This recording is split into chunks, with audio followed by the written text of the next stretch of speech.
दोस्तों आज मैं आप लोगों के लिए एक बहुत ही इंटरेस्टिंग वीडियो लेकर आई हूँ जिसकी की ज़रूरत हम सभी गार्डनिंग करने वालों को कभी ना कभी ज़रूर पड़ती है, क्योंकि हम सब अपने गार्डन में एक से बढ़कर एक पौधे लगाते हैं। फिर चाहे वो सस्ते हों या महंगे हों, उनको बच्चों की तरीके से पालते हैं, लेकिन वो कभी किसी वजह से ख़राब हो जाते हैं और ख़राब होकर मर जाते हैं, जिसका कि हम लोगों को काफ़ी दुख होता है। तो आज का वीडियो आप लोग जब देखेंगे तो शायद उसके बाद आप लोग अपने मरते हुए पौधों को बचा सकेंगे। तो चलिए फिर देखते हैं कि ये ऐसी कौन सी फर्टिलाइज़र है जो कि हमारे मरते हुए पौधों को बचा सकती है। तो चलिए वीडियो की शुरुआत करती हूँ। नमस्कार दोस्तों, मेरे YouTube चैनल पर आप सभी लोगों का हार्दिक स्वागत है। तो चलिए सबसे पहले जान लेते हैं कि किन कारणों से गमलों में लगे हुए पौधे ख़राब हो जाते हैं।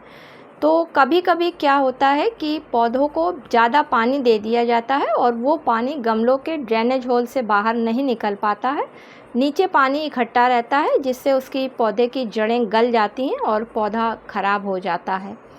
या फिर कभी पौधे की मिट्टी इतनी टाइट हो जाती है कि पौधे को कम पानी मिलने की वजह से, जिसकी वजह से ऑक्सीजन जो होती है वो पौधे की जड़ तक नहीं पहुंच पाती है और बिना ऑक्सीजन मिले पौधा जो है वो ख़राब हो जाता है। इसके अलावा कभी कभी मिट्टी में काफ़ी इंसेक्ट लग जाते हैं और हम लोग ध्यान नहीं दे पाते हैं, जिसकी वजह से हमारे पौधे की जड़ों को वो खाने लगते हैं और जब जड़ें ख़त्म होने लगती हैं तो पौधा ऑटोमेटिक ही मर के ख़त्म हो जाता है।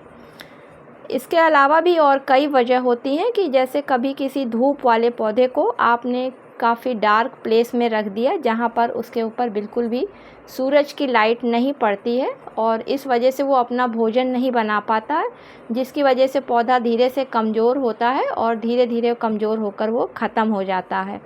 या फिर पौधे के सूख कर ख़राब होने की एक मेन वजह ये भी होती है कि आपने पौधे को रिपोर्ट किया, तो रिपोर्ट करने की वजह से पौधे की जड़ें हिल गई, साथ में पौधे का जगह भी चेंज हो गई, जिसकी वजह से पौधा स्ट्रेस में चला गया और वो धीरे से फिर ख़राब होने लगता है।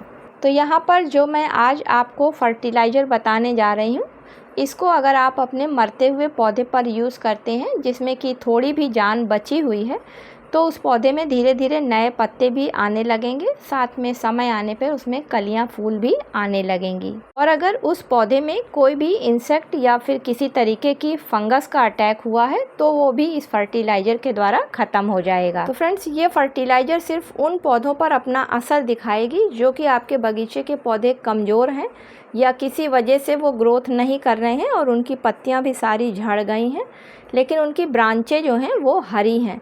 लेकिन ये उन पौधों पर बिल्कुल भी असर नहीं करेगी जो पौधे आपके पूरी तरीके से सूख चुके हैं, क्योंकि उनके टिश्यू अंदर के ख़त्म हो चुके हैं, साथ में उनकी जड़ें, तने और जो भी शाखाएं हैं वो सब सूख चुकी हैं। तो इस मिक्स फर्टिलाइज़र को बनाने के लिए मैं यहाँ पर 3 चीज़ों को ले रही हूँ। तो जो पहली चीज़ है हमारी जो फंगीसाइड और इंसेक्टिसाइड का यहाँ पर पौधे पर काम करेगी।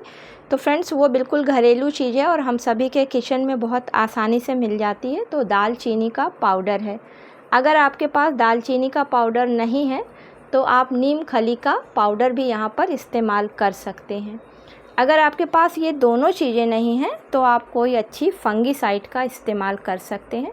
फ्रेंड्स, यहाँ पर हल्दी का इस्तेमाल नहीं करना है क्योंकि हल्दी बहुत स्लो फंगीसाइड का काम करती है। नीम खली का पाउडर या फिर दालचीनी का पाउडर या फिर अच्छी फंगीसाइड का अगर पौधे की मिट्टी में इस्तेमाल किया जाता है तो मिट्टी में किसी तरीके की अगर फंगस या फिर कोई इंसेक्ट लगे हुए होते हैं तो इसके इस्तेमाल से वो हट जाते हैं। दूसरी चीज़ यहाँ पर जो मैं ले रही हूँ तो वो मैग्नीशियम सल्फेट यानी कि एप्सम सॉल्ट है।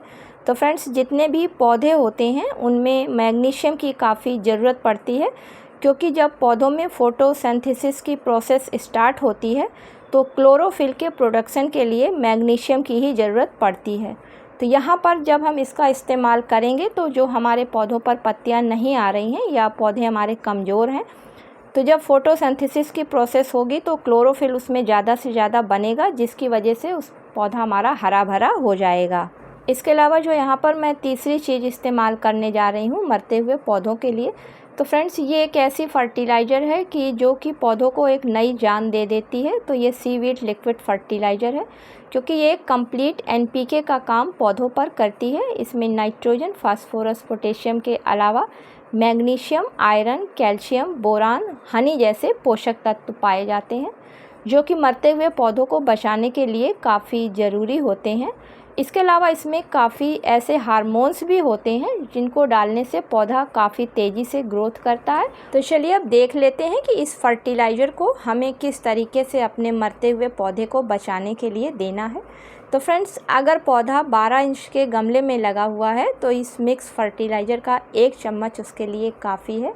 और अगर 10 इंच के गमले में या फिर 8 इंच के गमले में लगा हुआ है तो 1.25 चम्मच ये फर्टिलाइज़र हर 15 दिन के लिए काफ़ी है। तो यहाँ पर मैं अपने 3 गमलों में डालने के लिए इस फर्टिलाइज़र को तैयार कर रही हूँ। तो उसके लिए 1 चम्मच मैं यहाँ पर नीम खली का पाउडर ले लेती हूँ और इसमें 1 चम्मच एप्सम सॉल्ट को मिला लेती हूँ। दोनों चीज़ों को अच्छी तरीके से मिक्स कर लेते हैं।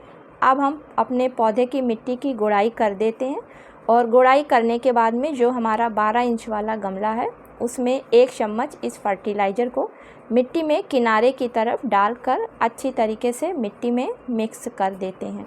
और जो हमारा 10 इंच का और 8 इंच का गमला है उसमें आधा आधा चम्मच इस फर्टिलाइज़र को डाल देते हैं। अब इस फर्टिलाइज़र को डालने के बाद में ऊपर से हमें पानी नहीं देना है, बल्कि पानी के रूप में हमें ये लिक्विड फर्टिलाइज़र तैयार करके अपने मरते हुए पौधे को देना है। तो फ्रेंड्स 1 लीटर यहाँ पर हम पानी ले रहे हैं और उसमें 3 ml ये लिक्विड फर्टिलाइज़र को डालकर अच्छी तरीके से सॉल्यूशन को तैयार कर लेते हैं। अब अपने सभी पौधों में इसको हम बराबर बराबर मात्रा में मिट्टी में डाल देते हैं। तो इस तरीके से अगर आप अपने बगीचे के किसी भी कमज़ोर पौधे को, जिसकी कोई ग्रोथ रुक गई है या फिर जिस पे पत्तियां नहीं निकल रही हैं, कमज़ोर सा दिख रहा है, उसमें इस फर्टिलाइज़र का यूज़ कर सकते हैं। तो फ्रेंड्स 15 दिन में एक बार इस फर्टिलाइज़र का अगर आप अपने पौधों पर यूज़ करते हैं तो आपके जो पौधे कमज़ोर हो चुके हैं या जिन पर ग्रोथ नहीं हो रही है तो उन पे फिर से ग्रोथ रीस्टार्ट हो जाएगी। साथ में आप देखेंगे कि आपका वो पौधा काफ़ी हरा भरा भी हो जाएगा। तो उम्मीद करती हूँ कि आज का वीडियो आप लोगों को पसंद आया होगा। फ्रेंड्स पसंद आया हो तो इसे लाइक शेयर करना बिल्कुल भी मत भूलिएगा। मिलती हूँ किसी अगले वीडियो में किसी नए टॉपिक के साथ में। तब तक के लिए हैप्पी गार्डनिंग।